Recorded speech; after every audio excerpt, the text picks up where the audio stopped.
जाति आखिर क्यों नहीं जाती के पिछले एपिसोड में हम चर्चा कर रहे थे संत राम बी जी द्वारा लिखे गए लेख जिसका शीर्षक था हिंदू विनाश के मार्ग पर। उसके तहत चर्चा करते वक्त हमने जाना कि संत राम बी जी एक नए नजरिए से जातिवाद को देखते हैं, जो है सभी जातियों में आपस में रोटी बेटी का संबंध न होना। तो इसी को उन्होंने सबसे मुख्य वजह माना है जातिवाद की, और उनके अनुसार यदि रोटी बेटी का संबंध आपस में जातियों और उपजातियों में हो जाता है तो काफी हद तक जातिवाद की समस्या से निजात पाई जा सकती है। उसी के साथ वे चर्चा करते हैं कि किस तरीके से बंगाल के टिपरा, महिपाल या मछुआरे मुसलमानों की, जो किसी धर्मांतरण की वजह से मुसलमान नहीं बने हैं बल्कि सामाजिक बहिष्कार द्वारा उन्हें मुसलमान बना दिया गया जबरदस्ती। अदरवाइज वो पहले कैवर्त हिंदू माने जाते थे। तो ये सारा डिस्कोर्स जो है, सामाजिक डिस्कोर्स, अपने समय का भी उन्होंने उस लेख में डिस्कस किया है। तो यदि आपका ये एपिसोड मिस हो गया हो तो आप स्क्रॉल डाउन करके इसे सुन सकते हैं। और साथ ही उस एपिसोड में मैंने जिक्र जिस फिल्म का किया था, गलती से मैंने फिल्म का नाम गलत ले दिया था, तो उसके लिए क्षमा प्रार्थी हूं। दरअसल फिल्म का नाम कथा नहीं, धर्म है। तो यदि आपको फिल्म देखनी होगी इस टिपरा वाली घटना से जुड़ी हुई, तो धर्म फिल्म देखिएगा। उसी के बाद वे एक और रहस्य उद्घाटन करते हैं जो हमें किसी और लेख में पढ़ने को अभी तक नहीं मिला है, जिसमें वे कहते हैं कि ब्राह्मणों के जो देव हैं वो परशुराम के साथ साथ रावण को उन्होंने बताया है। तो इसके ऊपर मेरे ख्याल से शोध होना चाहिए कि उन्होंने ऐसा क्यों कहा है।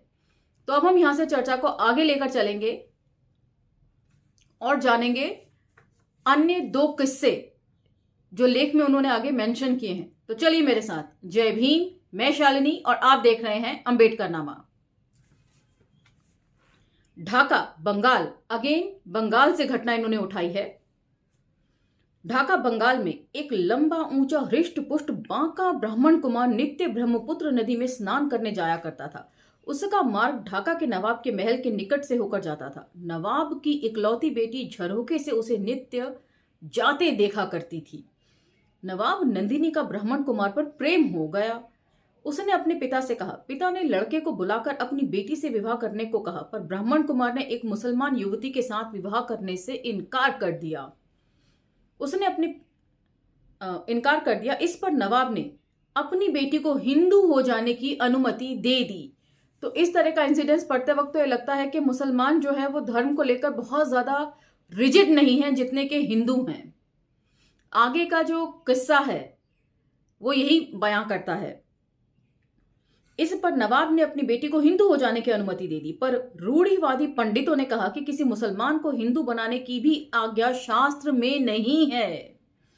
तब नवाब ने लड़के को मुसलमान हो जाने के लिए कहा, पर उसने इनकार कर दिया। इस पर क्रोध में आकर नवाब ने लड़के का वध कर डालने की आज्ञा दे दी।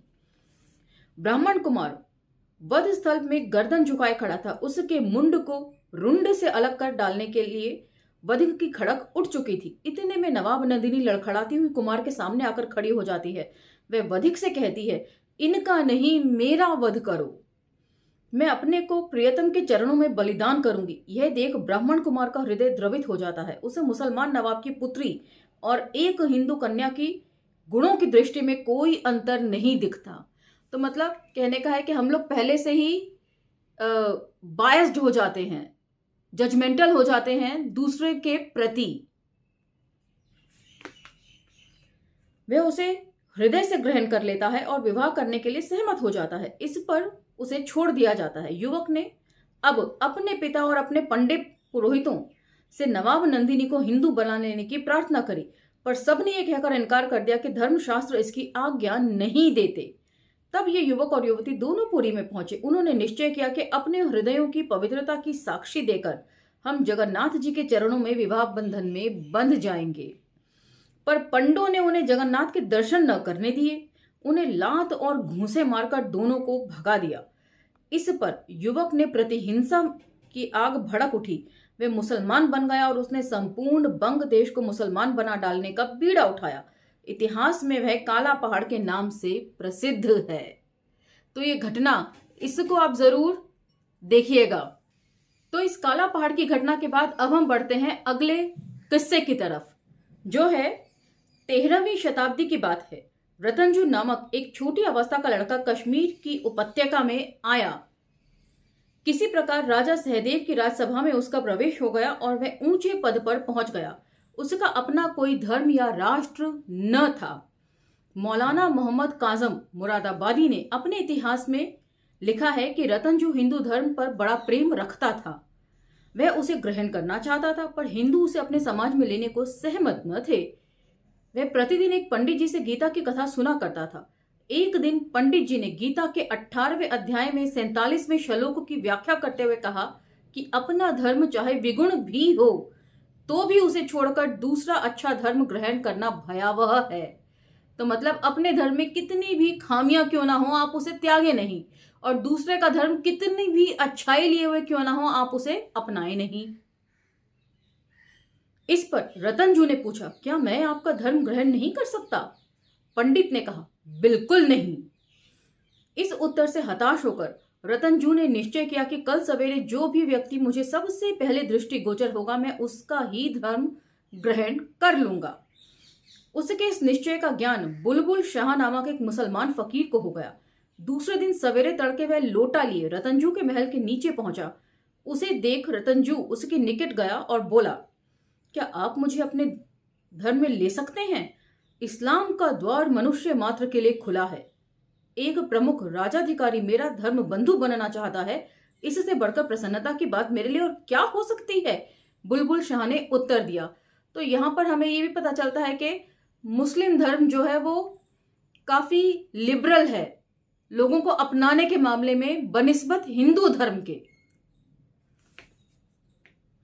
इस पर रतनजू मुसलमान हो गया और उसने इस्लाम का खूब प्रचार किया। उसके पुत्र शाह मीर ने राज सिंहासन पर अधिकार करके राजा सहदेव के पुत्र की रानी कोना को बलात् घर में डाल लिया, पर रानी ने पेट में चूरा घोंपकर आत्महत्या कर ली। कहते हैं जिन कश्मीरी पंडितों ने मुसलमान बनने से इनकार किया, उनको रतनजू और शाह मीर ने बोरियों में बंद कर झेलम नदी में डुबा दिया। श्रीनगर में जहां ये लोग डुबाए गए थे, वह स्थान आज भी बट्ट मजार के नाम से प्रसिद्ध है। तो कश्मीर के बट्ट मजार के बारे में तो बहुत लोगों ने सुना होगा। हो सकता है आप में से बहुत से लोग वहां घूमने भी गए हों। मैं भी कश्मीर घूमने गई थी, लेकिन इस जगह का जिक्र इस लेख से पहले मुझे नहीं पता था। तो उसके पीछे की कहानी क्या है वो इस लेख के जरिए हमें पता चलती है। तो ये लेख कहां पर आपको मिल सकता है? वो है साधु आश्रम होशियारपुर द्वारा प्रकाशित हमारा समाज, पृष्ठ संख्या 175 पर आप इन दोनों घटनाओं के जिक्र को देख सकते हैं। तो इससे पता चलता है कि जब कहीं ना कहीं हमारा समाज करके इन घटनाओं का जिक्र है, तो ये सारी घटनाएं समाज में घटित होती रही होंगी। बेशक इनके बारे में लोगों ने लिखा ना हो या उनके लिखे को सामने ना आने दिया गया हो किसी कारणवश। तो इतिहास का पुनर्अवलोकन बहुत जरूरी है। तो इसी के साथ आज का ये लेख यहां पर समाप्त होता है और अगले पार्ट में हम अगला किस्सा लेंगे। संतराम बी जी के द्वारा ही लिखा हुआ तीसरा किस्सा, उसके ऊपर चर्चा करेंगे। तो तब तक मुझे आज्ञा दीजिए, लेकिन अम्बेडकर नामा को लाइक, शेयर, सब्सक्राइब करते रहिए। धन्यवाद।